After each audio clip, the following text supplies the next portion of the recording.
అదేవిధంగా పెద్దలు మురళీమోహన్ గారు ఒక విజ్ఞప్తి చేశారు. నేను వారికి గుర్తు చేయదలుచుకున్న, గతంలో ఇదే వేదిక మీద నుంచి గద్దర్ గారి జయంతి సందర్భంగా తెలంగాణ రాష్ట్ర ప్రభుత్వం తప్పకుండా డిసెంబర్ 9 నాడు గద్దర్ అవార్డులను ఇవ్వడానికి సిద్ధంగా ఉంది. సినీ ప్రముఖులు అందులో ఉన్న ముఖ్యమైన బాధ్యత వహిస్తున్న వాళ్ళు ప్రభుత్వానికి ఏదైనా ప్రతిపాదన తీసుకొని రావాల్సిందిగా ఈ వేదిక మీద నుంచి నేను విజ్ఞప్తి చేసిన. కానీ మరి ఏ కారణం చేతనో సినీ రంగ ప్రముఖులు ఎవరు కూడా ప్రభుత్వాన్ని సంప్రదించలేదు.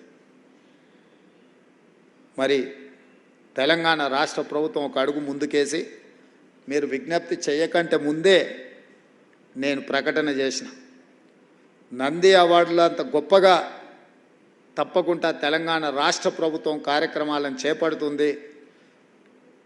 తెలంగాణ జాతి మేలిరత్నం గద్దర్ పేరు మీద గద్దర్ అవార్డులు ఇస్తాము. అది డిసెంబర్ 9 తారీఖు మా తెలంగాణ ప్రజలకు అత్యంత కీలకమైన ముఖ్యమైన ఆ రోజున ఆ కార్యక్రమాన్ని తీసుకుంటామన్నాము. కానీ సినీ ప్రముఖుల నుంచి స్పందన లేదు.